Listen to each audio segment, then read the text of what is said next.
Tony, I appreciate you joining me today. I want to dive right into the Bart Star Award because there are a lot of awards that are given out in life, but this is a really unique one. Can you tell us a little bit about why it's so significant? Well, it's an award given to a National Football League player, and I can tell you it is very, very meaningful. Obviously, the Most Valuable Player Award is given out. There's another one called the Walter Payton Man of the Year Award, but I would say right up there with those two is the Bart Starr Award. It is given to, it's first of all, it's voted on by the players, which is very meaningful to them. It's given to the person who shows extreme leadership and community service, and that is what makes it special. I've been very, very blessed over my lifetime to have coached five of the recipients, and I've also been blessed for the last 10 or 12 years to be part of the group that actually presents the award. And when Bart Starr got to the point where health-wise it was tough for him, that's when they asked me to fill in and go with his son Bart Jr. and present the award to the winner. And it's been one of the most meaningful moments of the year for me every year. This year will be in Las Vegas Saturday morning. The breakfast itself is a gospel outreach. You take this football world that's all centered in the Super Bowl city, and everybody's excited about the game and what it means. And just for about 3 hours the morning before, all of these NFL players and staff people are there, and they're pointing out that, yes, the Super Bowl is great. Yes, it's our goal to get there, but it's not the most important thing in life. Let us tell you what our most important thing is. And it's a great gospel presentation. Yeah, it's powerful, and I want to get back in a minute here to this year's winner, and we'll talk a little bit more about some of that. But why do you think it feels like the last few years, and obviously you've been in this a lot longer, and I know faith has been a part of so many players and coaches' lives for a long time, but it feels like we're really seeing more people outspoken about their Christian faith in the NFL, talking about it. We're seeing it when Damar Hamlin collapsed, the outpouring that came from that. What do you think is driving some of that? Why football? Why is this sort of an area where so much faith is present? I think football has become the number one sport in our society today. There's so much emphasis on it. But the other side of the coin is our world is people are up in the air. They don't know what's going on. They have questions, but they come to football for that kind of sanctuary. And I think these young players have said, I can use this platform and I can let people know what's important to me, and I can let people know about my faith in Jesus Christ. And it's something that for a long time we kind of tried to keep under the radar, but we've had some very outspoken people like Reggie White. And now I'm seeing CJ Stroud this year, who's probably going to be the NFL Rookie of the Year. And he starts every conversation with reporters about, well, I'm thankful to be here. This is a platform for me. Yes, it's not a job per se. It's my chance to show people what I'm all about. Brock Purdy, the quarterback of the 49ers, same way. And these young guys are coming in and they're not ashamed of the gospel.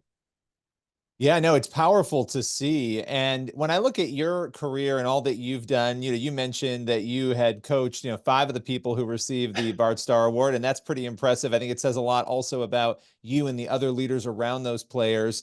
But what has it been like for you to be so open? And I mean, everybody knows you as such a kind, compassionate guy, but also somebody who's very open about your faith. Was that a tough decision, an enriching decision? What has that been like in the position you have? It really wasn't tough at all, Billy.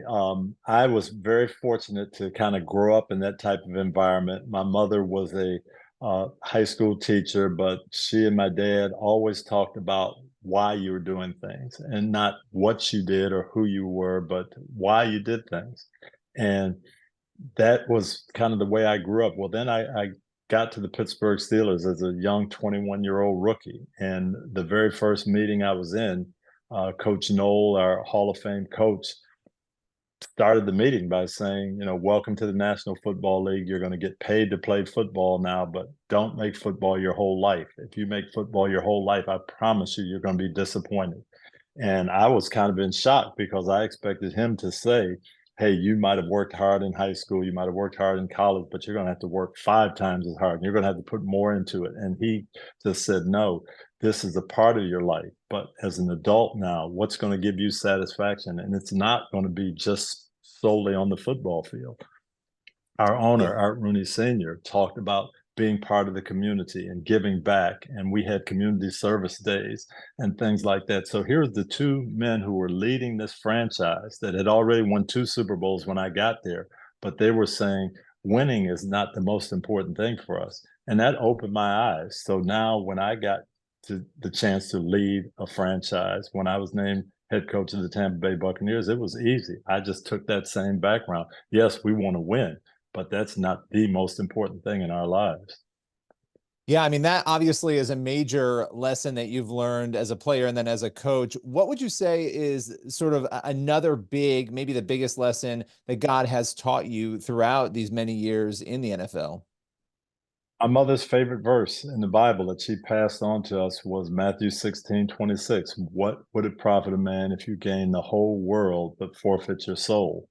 And unfortunately, I saw a lot of that in 30 years in the National Football League. I saw young men climb the ladder as high as you could climb, get everything that you could imagine from an earthly standpoint, acclaim, fame, money, notoriety, and look at them on the inside and say, boy, there's something missing and this is not good. And you see people come down off of that high mountain.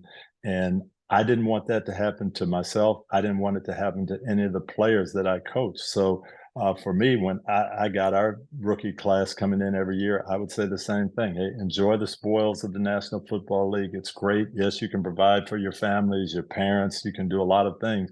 But if that's all you're in it for, you're going to be in shock at the end of the day. So you better make sure that you have a direction in life and where you're going to get your real satisfaction from. And it's got to be spiritual. So just to be able to pass it on. And now to get letters from my former players that sometimes they say, Coach, I didn't understand everything you were saying back then, but I appreciate it more now. Or one thing that you said kind of turned me towards the Lord or turned me away from some things I was doing. And I appreciate you now, 20 years later, more than you'll ever know.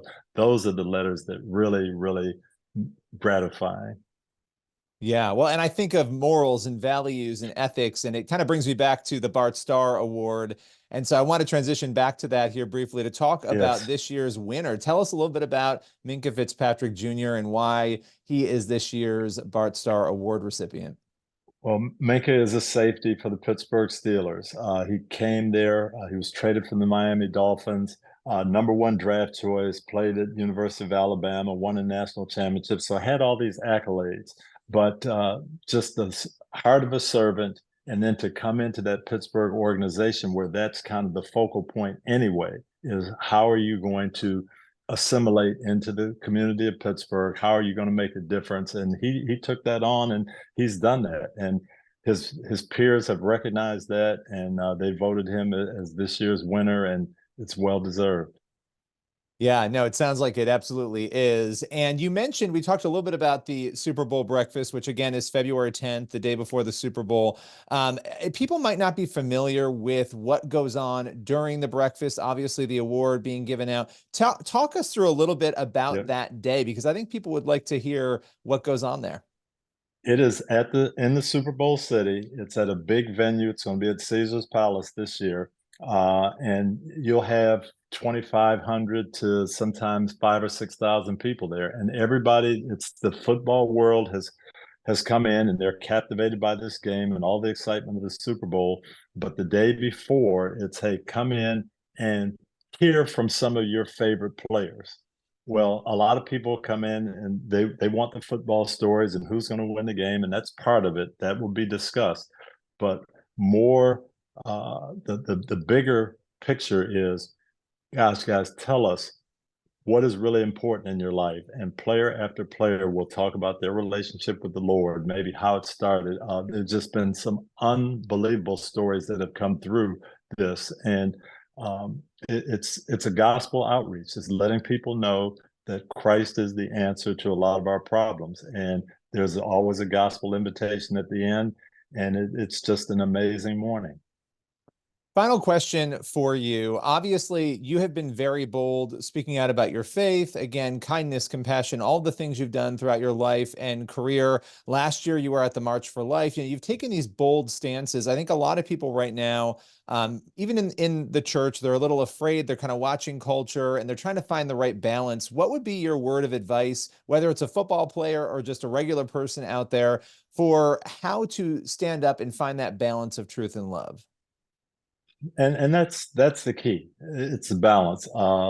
We have to love people, but you cannot love people and hold back the truth. I always kind of related to our COVID-19 situation in the pandemic. If I had the cure to COVID, to then say, well, people might not want to hear about it, so I don't think I'll say anything.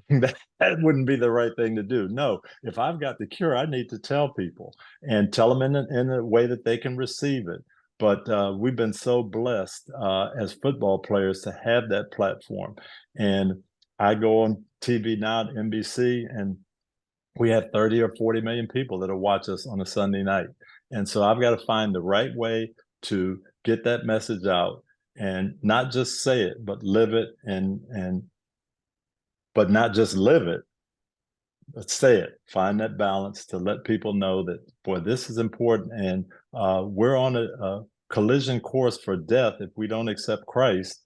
And how can I get people to really understand that and let them know that this could be the best decision in their life? That's what we have to try to do. Well, I so appreciate you taking the time today, Tony. It was great to speak with you as always. Oh, thank you, Billy, and look forward to the game and the breakfast and just having a great weekend in Las Vegas.